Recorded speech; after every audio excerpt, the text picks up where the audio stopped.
My sister did not say hello. Dad died last night. I was standing at the kitchen counter of my quarters at Whiteman Air Force Base with a coffee mug in one hand and my service dress coat hanging off the back of a chair, and the clock on the microwave said 7:31. I had emotions hearing at 9. I had a stack of exhibits still sitting in a banker's box by the door. And my sister said those 5 words the way a person reads a tracking number off a package. Reese. My voice came out flat. Say that again. He passed at 11:40. It was fast. His heart just quit while he was under. A pause, and then brisk. There wasn't anything anybody could have done. Behind her, muffled and a little too far from the phone but not nearly far enough, I heard Brandon laugh. Not a nervous laugh. Not the kind of sound a man makes when grief catches him sideways. A short, satisfied bark, the noise a guy makes when a bet comes in. Tell her about the paperwork, Brandon said. Reese didn't cover the mouthpiece. That was the part that stayed with me later. She didn't even bother. Dad left everything to me and Brandon, she said. The mill, the land, the house. It's all in writing, Delaney. You get nothing. I'm telling you now so we don't have to have some scene about it later. I set the mug down.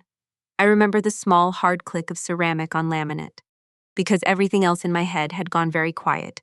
Which hospital, I said. Does it matter now? Reese. Which hospital? He's not there anymore. Landro's already picked him up. Landro and Sons. The funeral home on the corner of 3rd and Buckthorn in Harlow Bend, the one that had buried our mother 11 years earlier. There's no reason for you to come down here. Honestly. There's no reason for you to come down here at all. You've been gone 11 years. You didn't come when he fell. You didn't come yesterday. And Marguerite already asked me if you were even going to bother. You told me not to come, I said. You said I'd be in the way. I said a lot of things when I was under stress. Brandon's voice again, closer, this time, riding right over hers. Finally, you're out. No offense, Major. He always said it like that, Major. Like it was a costume I wore to embarrass the family. Brandon Calloway had spent 36 years being almost impressive, and the closest he ever got to a uniform was a story about how he almost enlisted after high school before his knee. I have to go, Reese said. There's a lot to do. She hung up. I stood in that kitchen for a long time. 25 minutes, according to my phone, though it did not feel like measurable time. It felt like standing in a hallway with the lights off. Here is the part I am not proud of. For those 25 minutes, I believed her. Not the will. Not the mill or the land or the house or any of the rest of it. I believed the one fact underneath all of it, the only one that mattered, which was that my father was dead and I had not been there. I knew he had fallen. Tuesday night, 9:40, on the steel stairs down from the drying loft at the mill. DeWitt Sallow, who has run that saw floor since I was in middle school, found him at the bottom and called it in, then called me. And I stood on the flight line side of the base, with a finger in my other ear, trying to hear him over an engine run. Subdural hematoma. They flew him to Bellrive Regional in Columbia. He came out of surgery after 2 a.m, and they kept him sedated on purpose, which the neurosurgeon explained to me twice, in words that were kind and useless. I called Wednesday morning. I called Wednesday at noon. I called Wednesday at 11:15 at night, and a charge nurse told me his numbers were unchanged and steady, and that the doctor wanted 48 hours before anybody drew conclusions. 25 minutes after Reese's call, my phone rang again. The screen said a 573 number I did not recognize, Columbia area code. I answered it standing up because I could not have sat down for anything. Delaney. My father's voice is a low, worn-out, gravel-bottomed thing. 30 years of flight line noise and unfiltered cigarettes he quit in 2009. It is the voice that used to say feet on the floor, kiddo through my bedroom door at 5 a.m. It came through that phone slow and thick and a little slurred at the edges from the sedation. Dad, don't say anything yet. A breath. Just listen a second. I'm awake. They brought me up out of it about 8 minutes ago. I'm in a bed at Bellrive with a nurse standing right here who says my name is Walter Rourke, and I keep telling her nobody's called me that since. Basic. I put my hand flat on the counter. Delaney, are you there? Reese called me at 7:30, I said. She told me you died at 11:40 last night. The line went quiet. Not the silence of a bad connection. The other kind. The kind where you can hear a man's whole understanding of his family rearrange itself. Say that again, my father said. So I did. All of it. The 11:40. The mill and the land and the house. Brandon laughing in the background. Finally, you're out. The nurse's voice came through faintly, saying something about his blood pressure, and my father said, I'm fine, ma'am. Give me 1 minute, in the exact tone he had used on airmen for 3 decades, and the room on the other end of that line got very obedient. Then he said, Delaney, I want you to do something for me, and I want you to do it before you feel anything about it. Yes, sir. Don't call her back angry. Don't call her back at all for an hour. And do not tell anybody in Harlow Bend that I woke up. At 8:40 that morning, I called Reese back and made my voice small and wrecked, which took less acting than I would like to admit. And I asked her when the service would be. Saturday, she said. 2 o'clock, the Legion Hall. That's fast. There's no reason to drag it out. A pause. And Delaney, don't make this about you. I told her I understood. I told her I'd try to get leave. I hung up, and then I stood in my kitchen and pulled up the Harlow Bend Ledger website on my phone. The obituary was already posted. Walter James Rourke, 63, of Harlow Bend, entered eternal rest on Wednesday evening, surrounded by his loving family. 411 words. A photograph of him at the mill in his canvas apron, survived by his daughter Reese Calloway and son-in-law Brandon Calloway, who were at his side. The timestamp on the post said 6:40 a.m. My sister had published my father's death 50 minutes before she bothered to tell me about it. And somewhere under all the noise in my head, a very quiet, very cold part of my brain filed that away as the first piece of evidence, because that is what 9 years of trial work does to a person. There was one more thing, and I could not get it out of my head while I stood there. 3 weeks earlier, a manila envelope had come to my office at the base legal shop, with my father's blocky all-caps handwriting on the front. No note in the mail. He'd called that same week and I'd asked him what it was, and he said, Nothing to worry about. Just don't throw it out. Then he'd changed the subject to a walnut slab he was drying for a table. I had put it in the bottom drawer of my desk, under a box of ammunition for a pistol I keep in the base armory, and I had never opened it. It was still there. 12 miles away, in a locked government building, in a drawer. If your own sister called you at 7:30 in the morning to tell you your father was dead, and by 8 o'clock you knew for a fact she was lying, would you have told her you knew? Comment E if yes. Comment N if no. I'll tell you the truth by the end. I did not open that envelope until that afternoon. When I did, everything I thought I understood about the last 2 years of my family's life turned out to be the polite version. I want to explain something about my father, because it matters for everything that came after. Whit Rourke enlisted in the Air Force at 18 years old, with a duffel bag and a high school diploma from a town of 4,000 people. He retired 30 years later as a Chief Master Sergeant, which is the top of the enlisted ladder, the 9th rung, the one where they stop counting. He spent those years in aircraft maintenance and finished as a superintendent responsible for more people and more expensive metal than most civilians will ever meet. Then he came home to Harlow Bend, Missouri, bought a failing sawmill and 400 acres nobody wanted, and turned Rourke Millworks into a shop that sold hardwood slabs to furniture makers in 3 states. He raised 2 daughters, mostly alone, after our mother died in 2014. One of us joined the Air Force. One of us never left the county line. For 11 years, the family arithmetic had been simple and unspoken. Reese was the one who stayed, so Reese was the one who was loyal. And I was the one who left, so I was the one who was cold. I had heard some version of that at every Thanksgiving since 2016. What none of them ever said out loud was the other half of it. Reese stayed because staying was paid for. Dad put her on the mill's payroll at $52,000 a year, co-signed her first house, paid off her Tahoe, and quietly covered 18 months of Brandon's construction interest in 2022 without telling a soul. I left because I wanted a thing nobody in Harlow Bend could hand me.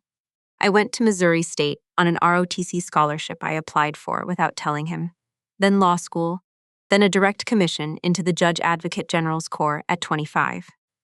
9 years later, I wear a gold oak leaf on each shoulder and I try military justice cases for the United States Air Force.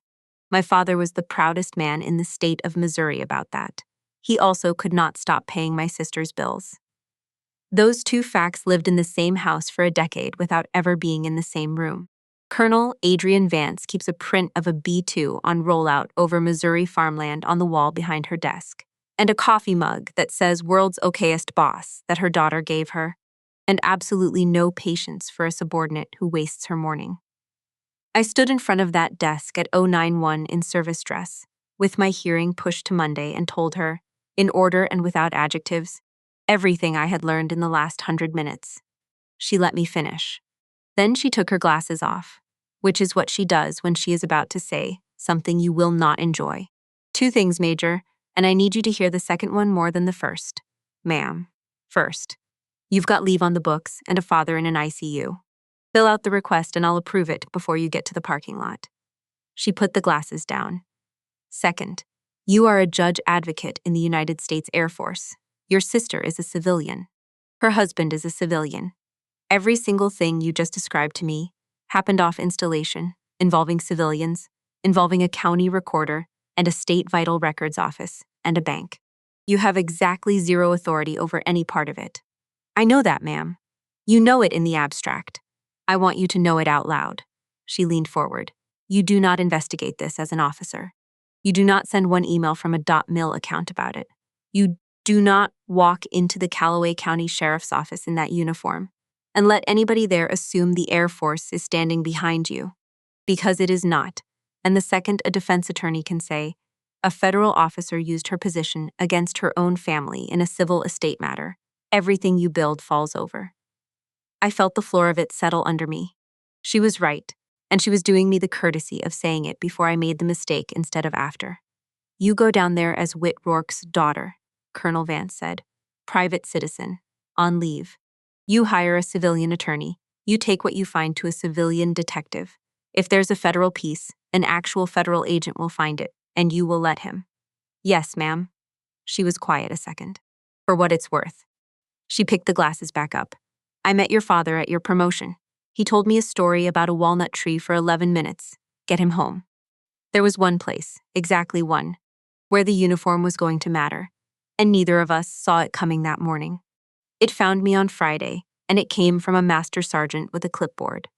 I filed the leave request at 0925.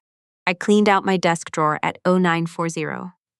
The envelope was heavier than I remembered. I opened it with a letter opener at my own desk with the door shut. Inside were three things. A certified copy of the 2019 warranty deed for the 400 acres, stamped by the Callaway County Recorder, showing the property held by the Walter J. Rourke Revocable Trust. A small brass key with a paper tag reading HBG Savings 114, and a single sheet of my father's blocky handwriting on the back of a mill invoice, because of course it was. Delaney. If you're reading this, it's because I finally got around to mailing it, which means I've been sitting on it about 6 months longer than I should have.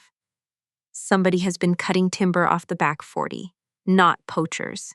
Somebody with a key to the gate and a loader. I counted stumps in March, and I counted again in August, and the number went the wrong way. I don't want to say a name out loud to you until I know, because if I'm wrong, I'll have said a thing I can't take back, and if I'm right, I'd rather you hear it from a piece of paper than from me. Start with the timber. Everything else is downstream of the timber. Love, Dad. I read it 4 times. My father had known for at least 5 months. He had known, and he had not called the sheriff, and he had not confronted anybody. And he had put the whole thing in an envelope and mailed it 100 miles away to a daughter he trusted more than he trusted his own nerve. That is the exact shape of a man who is afraid of the answer. I sat there with the mill invoice in my hand and understood something I had not let myself understand in 11 years of Thanksgivings. My father had not been generous with Reese. He had been buying peace, and the price had been going up the whole time. Bellrive Regional Medical Center sits on a low rise on the east side of Columbia, 90 minutes from the base gate. I got there a little after 1 in the afternoon and walked up to the neuro ICU on the 4th floor in jeans and a gray sweatshirt with the sleeves pushed up, which is the least official I have looked in daylight in 9 years.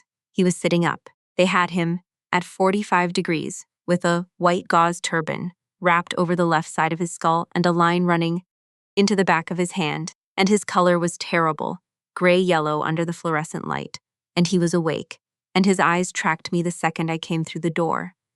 There she is, he said. I did not cry, which surprised both of us.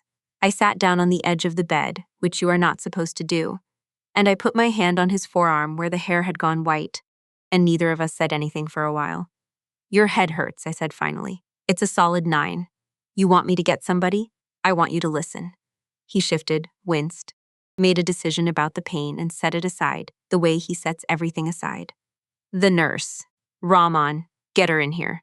She's got something to tell you, and she already told me twice, and I want you to hear it from her mouth, not from me, because you're going to need it clean. Priya Rahman had been on nights Tuesday and Wednesday both. She was maybe 30, tired down to the bone the way night shift ICU people are, and she stood at the foot of the bed and told me the following, and I wrote it on the back of a parking receipt, because I had nothing else. Tuesday night, after surgery, a woman identifying herself as the daughter and a man identifying himself as the son-in-law came up at 2:40 a.m. They stayed 11 minutes. The man asked whether the chaplain could handle the paperwork side. Rahman told him a chaplain does not handle paperwork. Wednesday, they came back at 6:15 p.m. During that visit, the woman asked the charge nurse twice what the process was for obtaining the certificate and was told both times that the physician completes the medical certification and the funeral director files it, and that nothing happens until a patient dies. At 10:04 p.m., Wednesday, they left. At 11:52 p.m., Wednesday, the unit received a phone call from a woman who identified herself as Reese Calloway, asking whether there was a time of death yet. Rahman had taken that call herself. I told her the patient was stable sedated, she said. She said, and I'm quoting because I wrote it in the chart, so there's nothing yet. And I said, no, ma'am, there's nothing yet, he's alive. And she said, okay, and hung up. My father looked at the ceiling tiles the entire time she talked. When Rahman left, he said, 11:52. Yes, sir. And she told you 11:40. Yes, sir. So she called this unit 12 minutes after the time she says I died, to see if I'd died. I did not answer that, because there was no answer to it that a daughter should have to say to a father in a hospital bed. He was quiet a long time. When he spoke again, his voice had changed. Not louder. MTA. I've been putting money in that girl's hands since she was 19 years old, he said. I bought the house. I bought the truck. I paid Brandon's interest for a year and a half, and I never told a soul because I didn't want her to be embarrassed. He turned his head, slowly, so it would not hurt as much. Delaney, I laid on that table Tuesday night, and the last thing I thought before the lights went out was that, if I didn't come back, at least the two of you would finally have to talk to each other. Dad, they didn't wait for me to be cold. He said it plainly, like reading a work order. They didn't even wait for me to be dead. There was a chair in the corner with a folded blanket on it, and nobody sitting in it, and I looked at that chair for a while. There's a service Saturday, I said. 2:00 at the Legion Hall, post 442. She's got an obituary in the ledger from 6:40 yesterday morning, before she called you, 50 minutes before. My father nodded once, carefully, and then he did something I will remember for the rest of my life. He reached over with the hand that did not have a line in it, and he pushed the call button, and when Rahman came back, he said, Ma'am, I need you to write in my chart that I'm requesting no visitors and no information released to anyone except my daughter Delaney. And I need you to spell her name right. Sir, are you? And if a woman named Reese Calloway calls this unit again, he said, I want the answer to be that you cannot discuss a patient. Rahman looked at me. I looked at my father. Dad, I said, you understand what you're asking me to do. I'm not asking you to do anything but keep your mouth shut for 72 hours.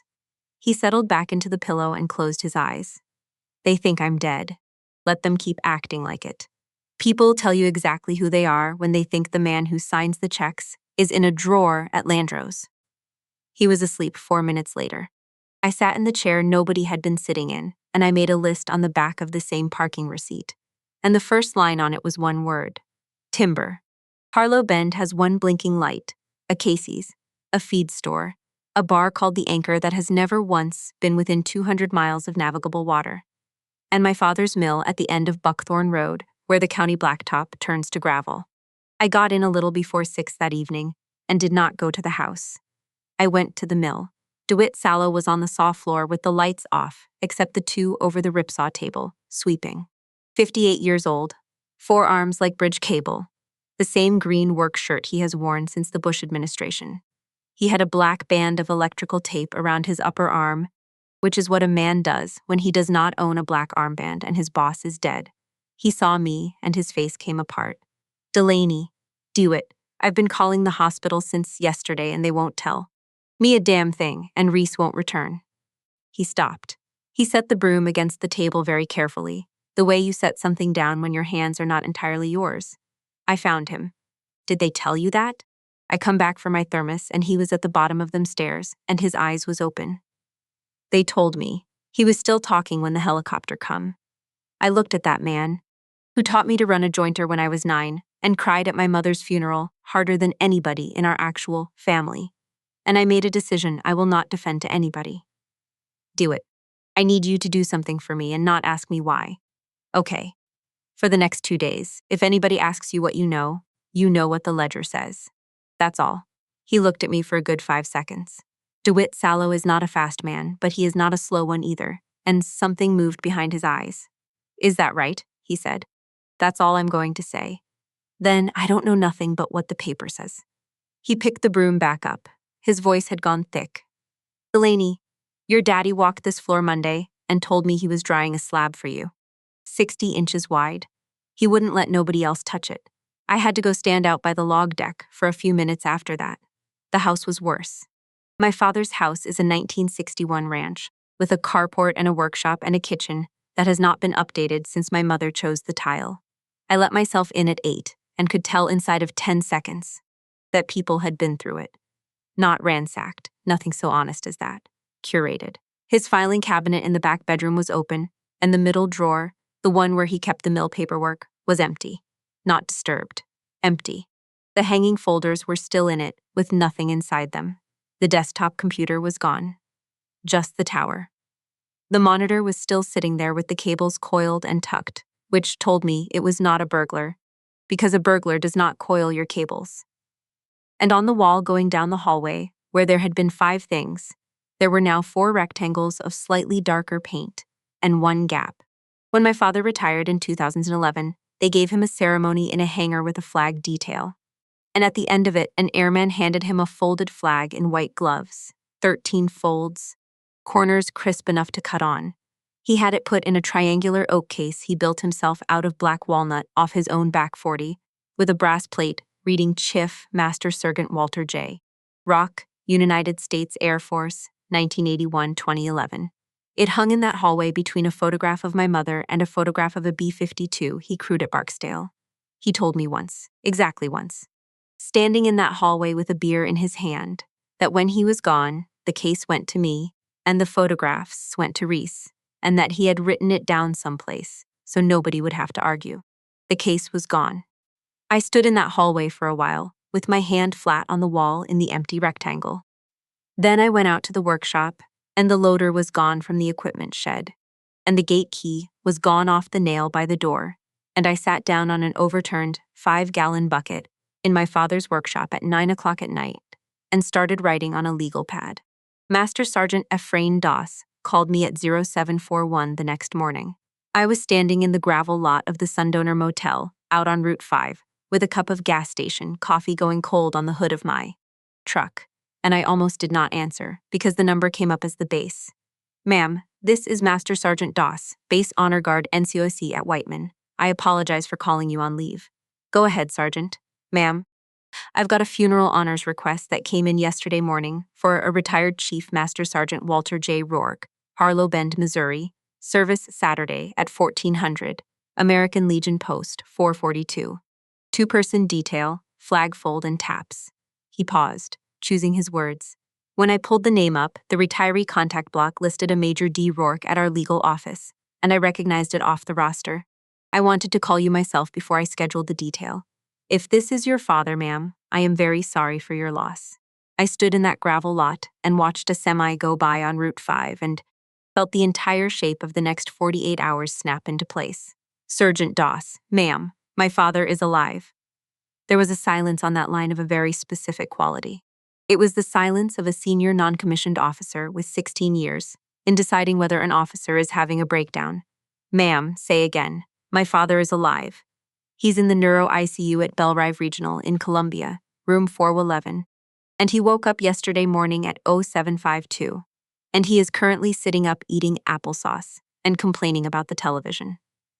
I saw him at 1300 yesterday. My sister told me he died at 2340 Wednesday night. He did not. Another silence, shorter. Ma'am, I need to ask you a question, and I mean no disrespect by it. Ask it. Is somebody using a dead man's DD-214 to get honors? Nobody's dead, Sergeant. That's the problem. I heard him move. I heard a chair and paper, and then he was all business. And I have never in my life been so glad to hear a master sergeant get all business. Ma'am, here's what I've got in front of me. A funeral honors request is submitted by the funeral director, not the family. It came in through the mortuary affairs contact line at 0612 yesterday morning. The submitting party is listed as Landreau and Sons Funeral Home, Harlow Bend. The request requires the veteran's discharge document and a certified copy of the death certificate, or a completed pending certificate attestation from the funeral director. He paused. Ma'am, I'm looking at an attachment right now that is a death certificate with a state file number on it. Read me the time of death. 2340 hours, Wednesday. I closed my eyes. Sergeant Doss, I said, I need you to do 3 things, and I need you to do all of them by the book, because I'm going to be standing in a courtroom about this eventually, and so are you. Yes, ma'am. 1. Do not schedule that detail. 2. Do not call the funeral home. Do not call my sister. Do not call anybody in Harlow Bend. 3. Take everything you just described to me straight up your chain to Colonel Vance in the legal office, and tell her Major Rourke is on leave and is not involved. She'll know what to do with it and who to hand it to. Ma'am, a beat. Permission to say something. Go ahead. I've done 400 and some of these, Master Sergeant Doss said. I have folded a flag over a man's wife's knees and handed it to her on behalf of a grateful nation. That is the last thing this country does for one of us. His voice did not rise at all, which somehow made it worse. Ma'am, somebody filed a piece of paper saying a chief master sergeant is dead so they could get a detail to stand at a table for a photograph. I want you to know that I take that personally. So do I, Sergeant. At 0741 on a Friday morning, standing in a motel parking lot in a town of 4,000 people, my sister stopped being a family problem. Because here is what I understood, standing there with cold coffee on the hood of my truck. A forged will is a family lawsuit. But a death certificate is a legal instrument of the state of Missouri, filed by a licensed funeral director under his own license number, and it is the master key that unlocks every other lock: insurance, deeds, bank accounts, and, apparently, 2 airmen in service dress at a folding table in a Legion Hall. Somebody had turned that key 34 hours before my father woke up, and they had turned it at 6:12 in the morning, which was 28 minutes before the obituary posted and 78 minutes before my sister picked up the phone to tell me my father was dead. She had not panicked. She had not misunderstood a doctor. Nobody misunderstands a doctor at 6:12 a.m. and has a funeral director filing paperwork in the same breath. I called Adele Whitcomb, my father's estate attorney in Sedalia, at 0810, and she cleared her Friday without my having to ask twice. Then I went to the Callaway County Recorder's office and asked the clerk for everything on file for the Rourke parcels. She came back with a stack. I found it in the 4th document, and when I found it, I had to put my hand on the counter. Because up until 9:40 that morning, I had spent a day and a half telling myself a story in which my sister was a frightened, greedy woman who did a monstrous thing in a hospital hallway on the worst night of her life. That story required the whole thing to start Tuesday night, when Dad hit the stairs. The general power of attorney on file, granting Reese Marie Callaway full authority over the property and financial affairs of Walter J. Rourke, was dated the previous October, 11 months before my father ever fell. I had walked into that office, thinking I was watching my sister improvise. I walked out of it knowing I was reading the back half of something that had been running quietly for a year, and that whatever I had already found, I had not yet found the reason. Adele Whitcomb has practiced estate law in Sedalia for 26 years out of a converted dental office with a waiting room that still has the little frosted window. She is 57, wears reading glasses on a beaded chain, and drafted my father's trust in 2019. She read the power of attorney twice, then set it down and pushed it away with 2 fingers, like it had a smell. I'll tell you what I know and let you do your own arithmetic, she said. You've got a law degree. Go ahead. 1.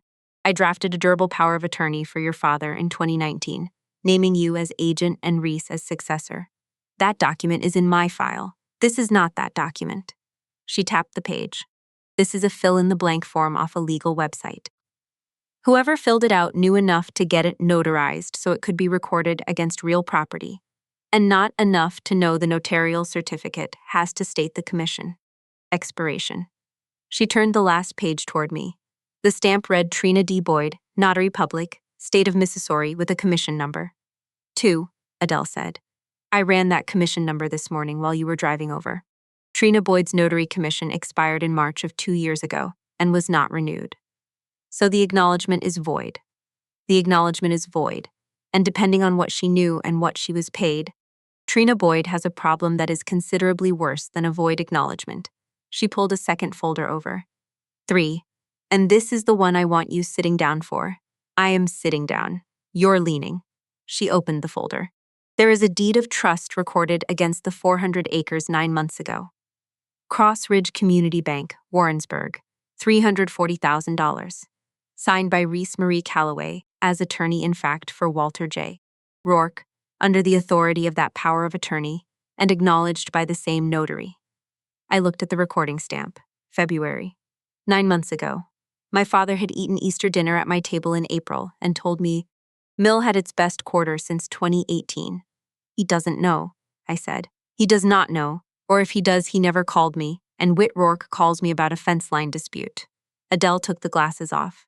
Delaney, I want you to understand the mechanics, because when you talk to law enforcement, you're going to need to say this cleanly. Reese did not steal $340,000 out of a drawer. She used a fraudulent instrument to encumber 400 acres of your father's land, took the loan proceeds, and left the debt sitting on the property. If your father had died Wednesday night, the estate inherits that debt. If he lives, he inherits that debt, and he finds out about it the first time the bank sends a default notice. When's the first payment due? Interest only, monthly, and they've been paid. Through last month. She let that sit. Somebody was servicing that note out of an account somewhere, and when the money to service it ran out, the whole thing was going to come apart very publicly, very fast. I got up and walked to the frosted window and stood there. There's a fourth thing, Adele said behind me. Isn't there? Because a power of attorney dies with the principal. Every bit of authority in that document evaporates the second Walter Rourke stops breathing. She could not have used it Thursday morning to do one single thing. So why did she need him dead? I said. That is the question, and I don't have the answer, but I have a piece of it. She held up a printed page. Your father's trust holds the land. The mill is a separate LLC, and your father owns 90% of the membership units. The other 10% he gave to Reese in 2020 as a Christmas gift, which I advised against, and he did anyway. The operating agreement has a buy-sell provision. On the death of a member holding a controlling interest, the surviving members have a 90-day option to purchase the decedent's units at a formula price based on the prior year's book value. I turned around. Book value, I said. Book value, not appraised value, not 400 acres of standing hardwood. Adele looked at me over the top of her glasses. He signed it in 2020 because it was cheap and simple, and he was trying to be nice to his daughter at Christmas. On the day he dies, 10% becomes an option to buy the other 90 for a number that has nothing to do with what it's worth. There it was, the whole clock. Alive, Reese had a forged power of attorney that could borrow against the land until somebody at a bank looked twice. Dead, my father was a formula, a 90-day window, and a signature line. She did not need him dead for the paperwork she had already done. She needed him dead for the paperwork she had not done yet. One more, Adele said, and she was gentler about this one. I called Vital Records this morning as your father's attorney, with his authorization, which I got by telephone from his hospital room with the nurse witnessing. There is a death record in the Missouri electronic system for Walter James Rourke. It was submitted at 12:20 a.m. Thursday under the license credentials of Curtis Landreau of Landreau & Sons. The medical certification block the part that only a physician or a coroner can complete, is filled in. By who? By a name I have never heard of, with a license number that belongs to a physician who retired in 2016 and died in 2021. She closed the folder. Delaney, a licensed funeral director in the state of Missouri, does not accidentally file a death record for a living man at 20 past midnight with a dead doctor's license number in the certifying block. That is not a clerical error. That is a purchase. Saturday was a day away.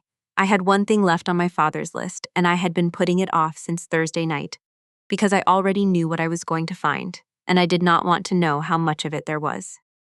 Start with the timber. DeWitt met me at the gate on the back 40 at 2 that afternoon with the mill's other loader and a can of orange marking paint, and we walked the ridge. You have to understand what that ground is. My great-grandfather bought it in 1938 for $11 an acre because it was too steep to farm, so nobody ever cleared it, and for 87 years, the black walnut on that ridge just stood there getting bigger. My father used to walk me up there when I was 11 and put my hand on a trunk and say, "This one was here before the Depression, and it'll be here after you're gone, if nobody gets stupid." He sold maybe 4 trees a decade, only the dying ones. He called it the bank. We found the first stump 40 yards in off the north gate. It was cut clean and low, flush, with a chainsaw by somebody who knew what they were doing. And the sawdust had gone gray, and the face had checked, which meant months. The slash had been dragged off and burned. Somebody had even scattered leaf litter over the skid trail. DeWitt made a sound in his throat. We counted for 3 hours. 41 stumps, 41 trees, every one of them the big ones, the veneer-grade ones. Walnut butts 50 and 60, and one of them 72 inches across the stump face. Whoever had picked them had known exactly what he was looking at. He had left the little stuff, and the shagbark hickory, and the poor forked ones, and had taken nothing but money. DeWitt marked each stump with a slash of orange paint, so we would not double count, and by the end of it, his hands were shaking. "He'd have known," DeWitt said. "Delaney, your daddy walked this ridge in the fall. He did know. He counted in March and he counted in August. He never said a word to me. No, sir. He didn't." DeWitt sat down on the 72-inch stump with his forearms on his knees and looked out over the draw where the ground falls away toward Little Bear Creek. And I watched a man who has spent 40 years around wood grieve over a tree. "Word Fenneman," he said finally. "Say it again. Fenneman buys veneer logs out of Boonville. Him and a crew and 2 trucks. DeWitt spat. "I seen his trucks on Buckthorn Road twice last spring. Early, before 6. I asked Reese about it in the office because she does the gate, and she told me it was survey work for the county on the pipeline easement." He looked up at me. "Wasn't no pipeline easement, was there?" "No, sir." We found Ward Fenneman's paperwork the way you usually find things, which is not dramatically. The office computer at the mill was still there, because Reese had taken my father's home computer and never bothered with the one in her own office. It did not occur to her that anybody would look. Her email was still logged in. 22 months of it.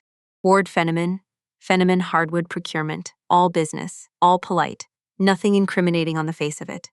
Load tickets, scale weights, species and grade, and a spreadsheet. Fenneman had paid $212,400 for 41 black walnut. Logs off the back 40 of the Rourke place between March of 2 years ago and June of this one. Wired in 11 payments to an account at Cross Ridge Community Bank, ending in 8802. That account was in the name of Callaway Ridge Development, LLC. And the last 4 wires, $48,000 of them, had gone out of that account within a week of arriving, every time, to the same place. A hard money lender in Kansas City called Meridian Bridge Capital. On a construction note for 3 unsold size spec houses on a cul-de-sac at the edge of town that had been standing empty and unlandscaped for 2 years with builders, paper still stapled over the windows. I sat in my sister's office chair with her email on the screen and pulled up the note. $480,000, personally guaranteed by Brandon T. Callaway, matured and payable in full, with a maturity date of Monday, 2 days after my father's funeral. My Aunt Marguerite called at 6:20 that evening. Marguerite Rourke Pell is 66, my father's older sister, and the self-appointed conscience of the Rourke family since our mother died. She runs the fellowship committee at Bethel Chapel, organizes the funeral casseroles for the east half of the county, and has an opinion about every marriage within 11 miles that she delivers as prayer. I took the call, standing on the concrete walkway outside my motel room with my back against the brick, because I had learned by then that the worst conversations of my life go better if I am touching something solid. Delaney Ann. She did not say hello either. It runs in the family. Where are you? I'm in town, Aunt Marguerite. You're in town. A short, wounded laugh. You've been in town since when? Because your sister has been at that funeral home since yesterday morning, picking out a casket by herself. And she has cried on my shoulder twice, and not one person has laid eyes on you. I've had things to take care of. Things. The word came out with a whole life's worth of grievance packed into it. Your father is dead and you have things. I did not say anything. There is a technique for this, and I learned it in trial work. You do not fill their silence, because everything they put in it is free. Do you know what she told me? Marguerite said. She told me. She held his hand at the end. She sat in that hospital, and she held his hand, and she prayed with him, and she watched him go. And you were where? 100 miles up the road in your uniform. Too busy to drive down for your own father. She told you she held his hand. She told the whole church that. Deacon Prather is doing the invocation Saturday, and he asked her for a detail about the passing. And she told him that. Aunt Margaret, I said, I'm going to ask you one question, and I'd like you to think about it before you answer. Not for me, for yourself later. Don't you take that tone with. When Dad fell on Tuesday, who called you? A pause. Reese called me Wednesday afternoon. And when you got to the hospital, who was there? Longer pause. Well, I didn't go up to Columbia. It's 90 minutes and my hip. And Reese said there wasn't any point. They weren't letting anybody in. Yes, ma'am, I said. That's what she told me too. She did not like that. People like my aunt do not mind being wrong. They mind being handled. Her voice went up an octave, and she started in on the part she had actually called to say. And I stood there and let her. That I had always been cold. That I had always thought I was better than this town. That my father had paid for my education, and I repaid him by leaving. And that Reese was the one who stayed. Reese was the one who ran his office. Reese was the one who took him to his cardiology appointments. Reese was the one who was there. That everybody in Harlow Bend knew I hadn't spoken to my father in years, which was a thing my sister had apparently been telling people for a while, and which was such a specific, such a well-tended lie that it took my breath away. My father and I had spoken on the phone every Sunday night for 9 years. Every single Sunday. He called at 7. He talked about wood. And now, Marguerite said, winding up to it, now you're down here 2 days before the service asking questions all over the county, like some kind of investigator. And Brandon says you were at the recorder's office this morning. And I want you to hear me, Delaney Ann. If you come Saturday and make one bit of trouble in front of that church, you will be the woman who ruined her own father's funeral. That is what they will call you at the Caseys for the rest of your life. Yes, ma'am, I said. I imagine they might. Is that all you've got to say? I'll see you Saturday, Aunt Marguerite. My cousin Trey left a voicemail 40 minutes later. Trey Pell is 29, has had 6 jobs since 2019, and once asked my father for $11,000 for a food truck. Hey, Lainey, Mom's pretty upset. Look, Brandon's been handling everything. The mill guys, the bank, the funeral, and he's actually stepping up for once. So maybe just dial it down for 2 days? Family's supposed to close ranks. I did not call him back. I sat on the end of a motel bed with my boots still on, and I let myself feel exactly 1 minute of it, because you have to feel it sometime, or it comes out later at the wrong moment in front of the wrong people. Here is what I felt. Not rage. I had run out of rage somewhere on that ridge with the orange paint. What I felt was the specific loneliness of understanding that the entire county was going to spend Saturday afternoon feeling sorry for the woman who tried to bury my father alive, and that every single one of them was going to be right about my sister's tears, because they were real tears. Reese was not faking her grief. Reese was grieving. She had built a life out of a man's money, and now the man was gone, and the money was going to be hers. And both of those things were true at once. And she could cry about the first one, all the way to the bank with the second. Then I got up and washed my face and called my father's hospital room, and he answered on the second ring and said, "Report. 41 stumps, I said. $212,400 to Fenneman. $340,000 against the land at Cross Ridge, February. Power of attorney dated last October. Notary commission expired 2 years ago. Death record filed at 12:20 a.m. Thursday out of Landro's office with a dead doctor's license in the certifying block. And Brandon's got a $480,000 note at Meridian Bridge that matures Monday. The line was quiet for a while. Say the number of trees again, my father said. 41, sir. Which ones? The big ones. The big ones, he repeated. And then in a voice I had heard exactly twice in my life, both times at gravesides. That ridge was the only thing I ever had that I didn't buy. At 8:14 that night, my phone chimed with an email from a Warrensburg law firm I had never heard of, sent to my personal address, with 2 attachments. The cover letter was addressed to me as Ms. Rourke. It advised me that the firm represented the estate of Walter J. Rourke and Reese M. Calloway, personal representative, and it made 3 demands. 1.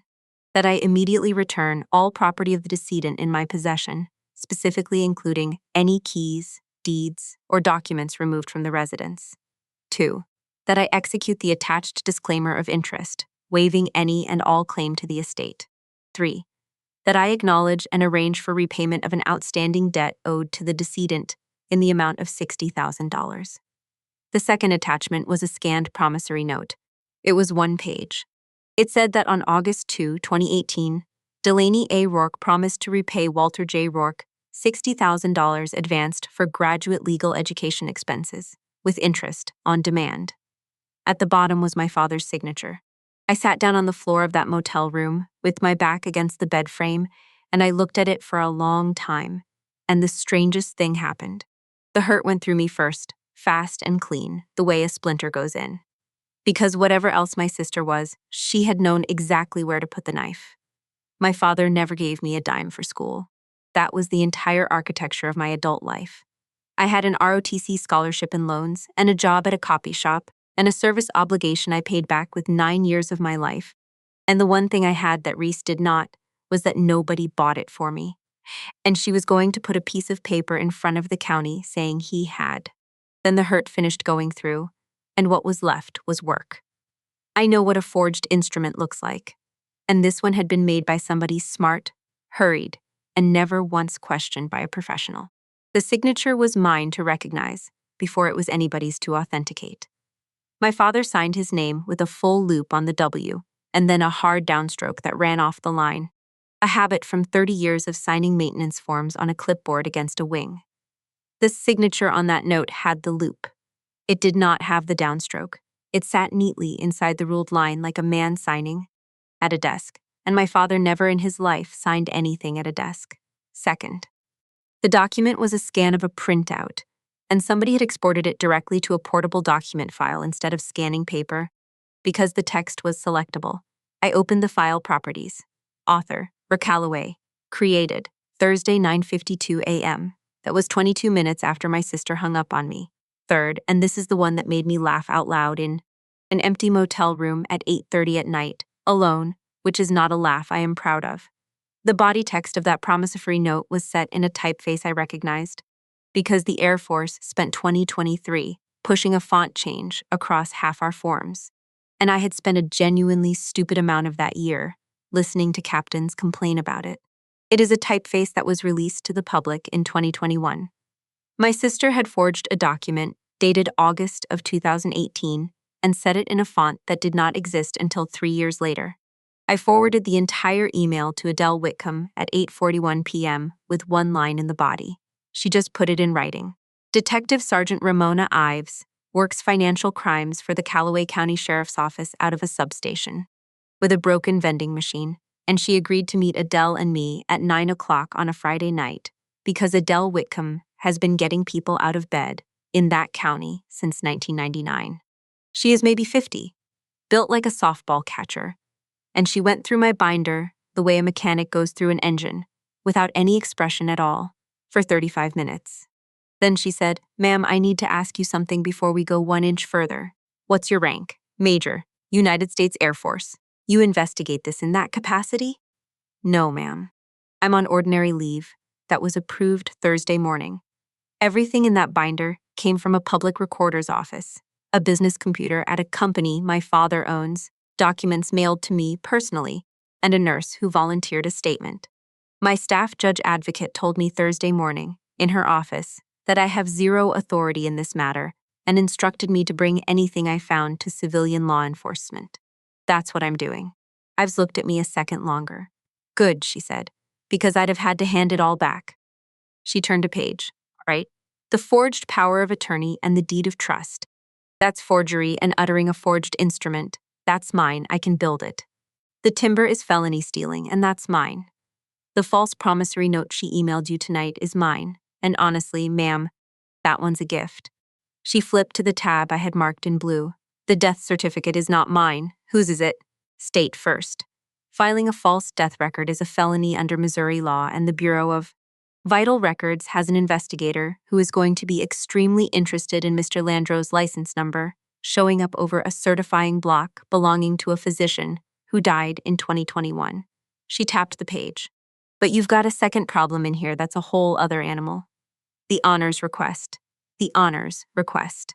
I've sat back. That funeral home submitted a document to the United States Air Force to obtain a federal benefit. 2 airmen, a flag, and taps.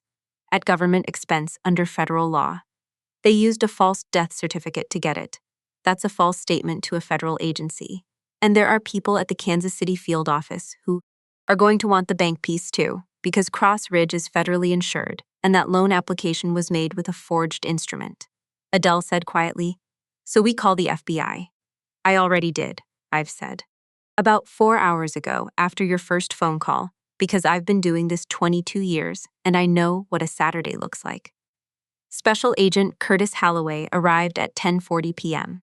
He asked better questions than anybody had asked me all week, and around midnight, he said the thing that decided how Saturday went. Here's my concern, Halloway said. Right now, everything they've done is paper. Paper's good.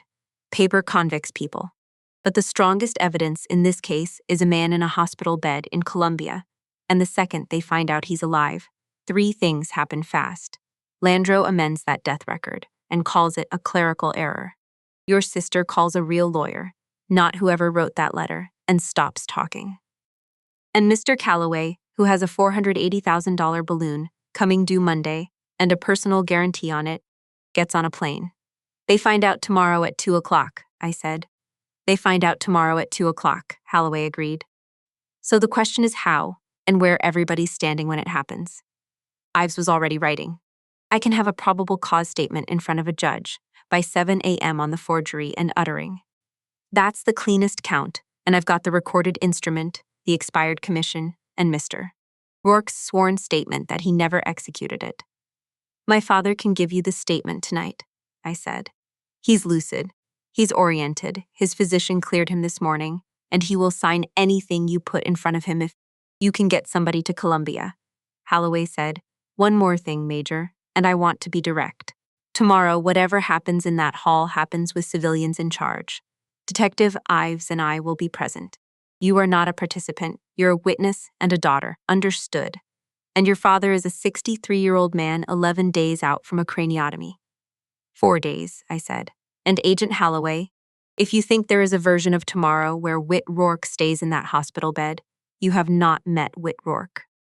We got the physician's release at 8:15 Saturday morning, conditional, in writing, with a list of restrictions he ignored about half of. Master Sergeant Doss called at 9 to say Colonel Vance had forwarded the honors packet to the Air Force Office of Special Investigations, and the detail was formally canceled. And then he asked, carefully, whether the family would like him present in civilian clothes. I told him no. I told him that, if he wanted to come, I would like him to come exactly as he was. American Legion Post 42 is a low cinderblock building on the north end of Harlow Bend with a gravel lot, a flagpole, and a hand-lettered sign out front that says Hall Rentals Available. My father has paid dues there for 14 years. He installed the walnut bar top himself and would not take money for it. By 1:45 on Saturday, the lot was full, and people were parking along the shoulder of Route 5. Reese had done it up. 200 folding chairs in rows, white lilies on the deep windowsills, a printed banner at the front reading celebrating the life of Chief Walter Whit Rourke, a rented sound system, a slideshow on a rolling television cart, coffee urns, and a sheet cake. I know exactly what every bit of it cost, because 11 days later I read the invoices in a Discovery production, and all of them had been paid out of the Rourke Millworks operating account. At the center of the front table, on a white cloth, sat the triangular oak case with my father's flag in it. I came in at 10 of 2 through the side door by the kitchen and stood along the back wall. Reese was up front in black, hair down, receiving people. She was very good at it. She had a way of taking both of someone's hands and closing her eyes, while they talked that made every person in that line feel personally selected for grief. Brandon worked the other side of the room in a navy suit, shaking hands with the mill guys, and I watched him do it, and I understood that he thought he was meeting his new employees. Aunt Marguerite came halfway down the aisle and hissed, "You sit in the front row where you belong and keep your mouth shut," and I said, "Yes, ma'am," and stayed where I was. DeWitt Sallow was in the third row in a shirt with a collar, with the whole saw floor crew around him, 11 men who between them have about 190 years at that mill. At 2 o'clock, Deacon Prather gave the invocation. At 2:06, Brandon Calloway walked up to the microphone. He had notes. He put them down on the podium and adjusted them, and looked out at that room like a man about to accept something. "Whit Rourke," he said, "was the finest man I ever knew." I heard, very faintly, the sound of DeWitt Sallow's chair. "A lot of you know I've been handling things this week for Reese, because she hasn't been able to. And I want to say something about the future, because Whit would want us to be practical, and Whit was nothing if not practical." He turned a page.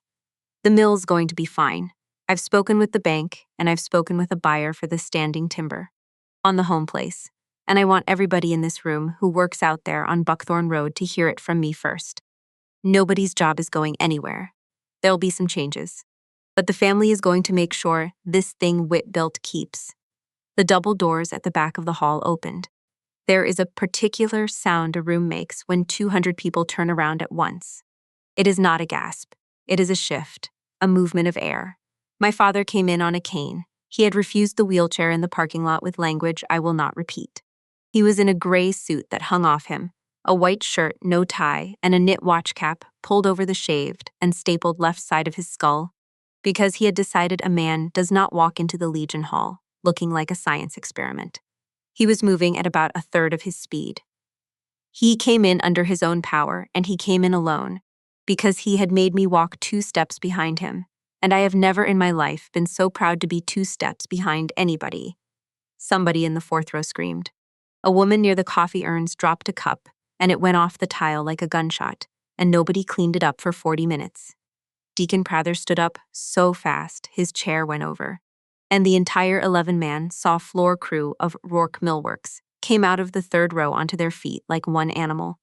And DeWitt Sallow put both hands over his mouth and started to cry so hard he had to sit back down.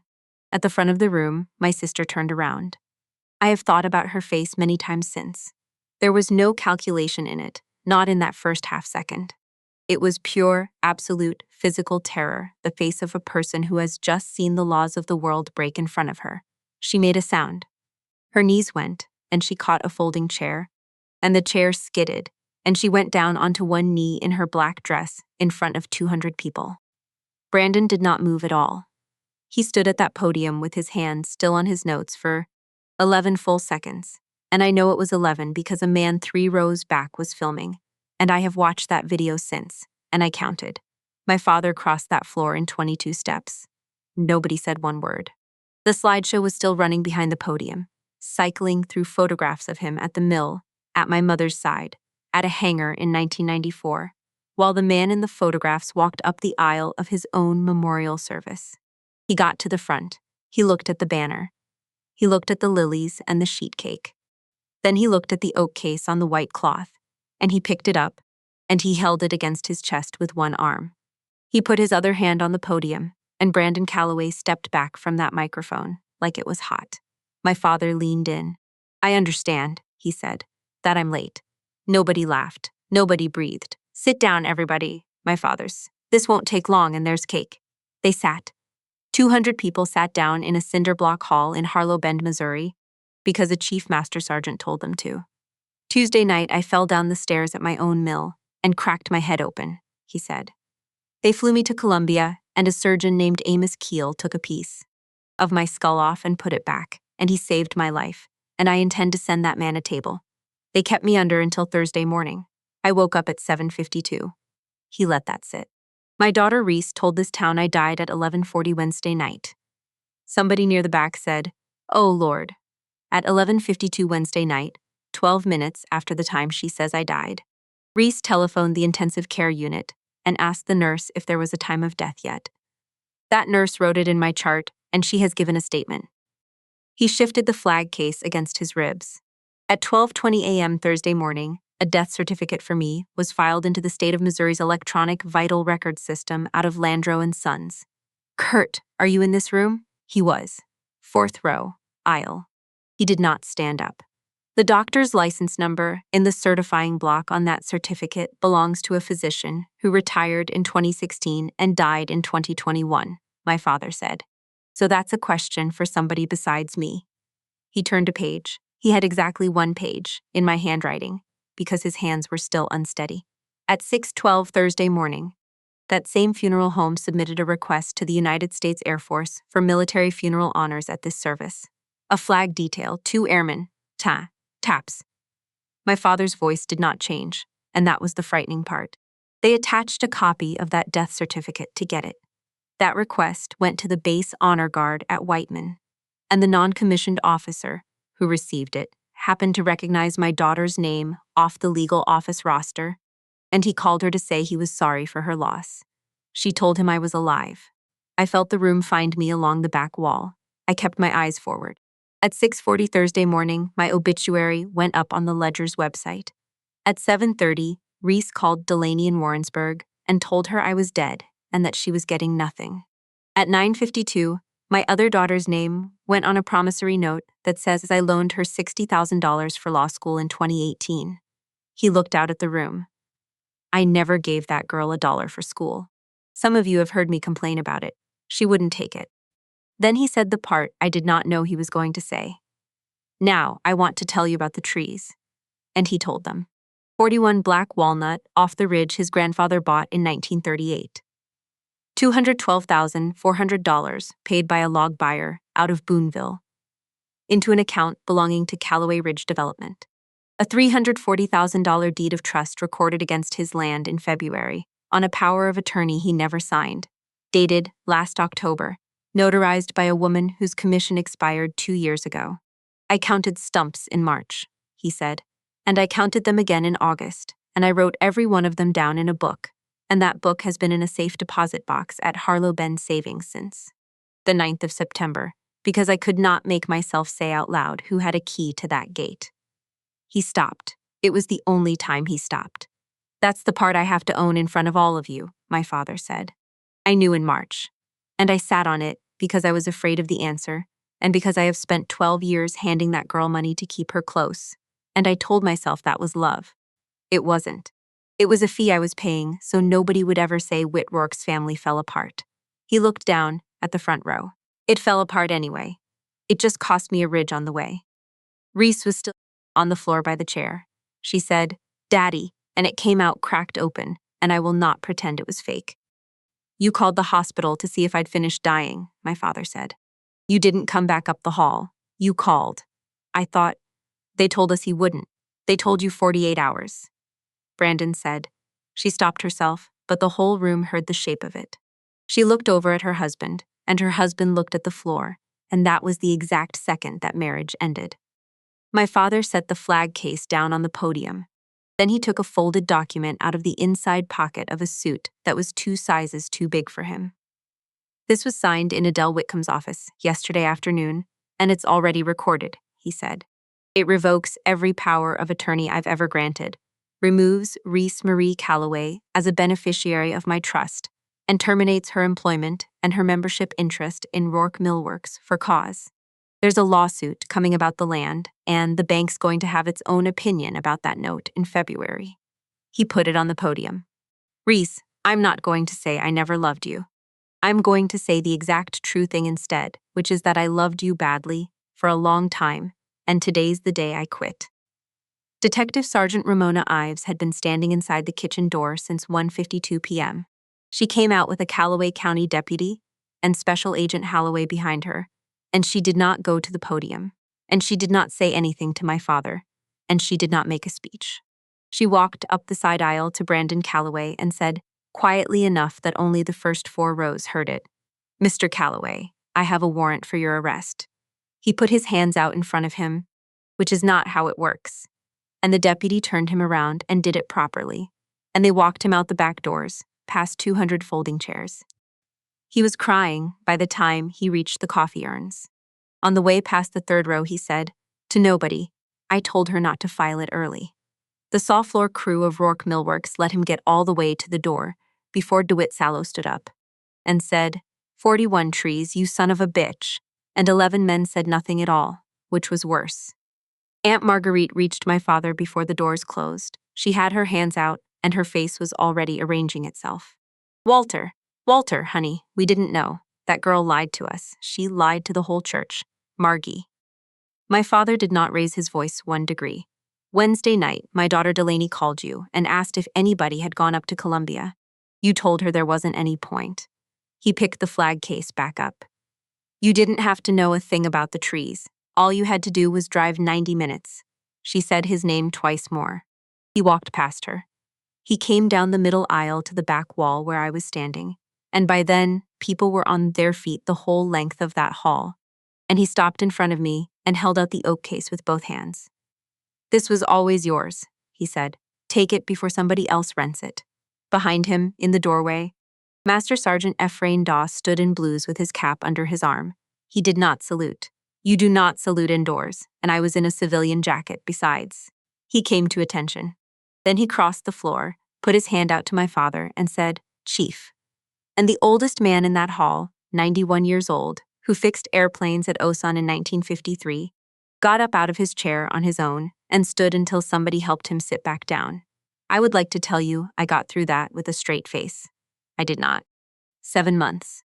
Brandon Calloway pled guilty in federal court in Kansas City to bank fraud and to making a false statement to obtain a federal benefit and to forgery and stealing in Callaway County, and he is currently serving 51 months. Meridian Bridge Capital foreclosed on the 3 spec houses 11 days after the memorial. Callaway Ridge Development is a name on a dissolved filing. Kurt Landreau surrendered his funeral director's license, pled to filing a false death record, and was sentenced to 5 years probation and a restitution order he will be paying until he is 70. Landreau and Sons closed in March. It had been in that family since 1948. Trina Boyd's notary commission was permanently revoked, and she pled to a misdemeanor and testified about the $400. Ward Fenneman was not charged. He turned over 22 months of load tickets and wire confirmations inside a week, wrote my father a check for the full $212,400, and came out to the Ridge on a Tuesday in February and stood there with his hat in his hands. My father let him stand there a while before he shook his hand. Reese pled guilty in September to forgery, to stealing over $25,000, and to filing a false document affecting title to real property. She served 11 months of a 5-year sentence and is on probation with a restitution order of $552,400 that she will never finish paying, and the court knows it, and so does she. The deed of trust was voided. She works the front desk at a motel out on the interstate 2 counties over. Not the Sundowner, a different one. She took the job because it came with a room. Aunt Marguerite tried the fellowship committee route for about 3 months. She organized a prayer chain. She told people it had been a terrible misunderstanding, that Reese had been given bad information at the hospital, and Harlow Bend let her talk, and then went right on knowing exactly what it saw in that hall on a Saturday afternoon. Trey moved to Springfield. My father did not go back to running the mill, Doctor. Keel was clear about that, and for once in his life, Whit Rourke listened to a professional. He made DeWitt Sallow the general manager on the first of the year, gave him 15%, and had it drafted properly by Adele Whitcomb with a buy-sell provision that is 4 pages long and does not use the words book value anywhere. I did not take the mill. I do not want the mill. I am not a sawyer, and I would ruin in 18 months what that crew has kept running for 20 years. What I took was the trust. My father structured everything in January. The 400 acres now sit in a conservation and timber trust with a 100-year management plan. I am the trustee. I approve every cut, and the plan permits 4 trees a decade off that ridge, only the dying ones. The Fenneman money went into the trust, and it funds a scholarship for the children of enlisted airmen at Whiteman, $1,000 a semester, named for a chief master sergeant who is still alive to sign the letters by hand, which takes him forever. We replanted the ridge in April, 410 black walnut seedlings, 1 for every acre. It takes about 80 years to grow a veneer log. Neither of us will see one of those trees make lumber, and that is the entire point, and he made me plant the first one. I still have the brass key. Box 114 at Harlow Bend Savings held the original trust, the real 2019 power of attorney, and a spiral notebook with 2 columns of numbers in my father's blocky all-caps hand, dated March 14 and August 30, and the second set column is smaller than the first. That notebook went to the county prosecutor. I got it back in November. It sits on the shelf in my quarters next to a triangular oak case made out of black walnut off the back 40. So, the question I asked you at the beginning. At 8 o'clock that Thursday morning, I knew my sister was lying, and I did not tell her. I let her spend 2 more days building the thing that buried her. People have asked me since whether that was cruelty, and for a long time I told them it was strategy, because strategy is easier to say out loud. Here is the truer answer. I did not stay quiet to trap Reese. I stayed quiet because for 11 years, I had been the one who said the hard thing at the table and got told I was cold for saying it. And I had finally learned that you cannot argue somebody into believing what a person is. You can only stop volunteering to be the one who says it. So I stopped talking, and my sister kept talking, and the entire county heard her without me having to raise my voice one single time. That is what I would tell anybody standing where I was, standing that morning with a phone in their hand. Being the family scapegoat is not a role somebody assigns you. It is a job you keep showing up for, hoping that one day they will finally see it, and they will not, because the whole arrangement runs on you, never making them look. You do not have to expose anyone. You just have to stop covering for them, stop explaining them, stop filling their silences with your own excuses on their behalf. Set the paper down where the light is and step back. Greed is loud enough on its own. My father calls on Sunday nights at 7. He still talks about wood. If this one got to you, the story sitting on your screen right now is the one this channel's viewers keep coming back to, and I think it will hit you even harder than this one did. Go ahead and start it.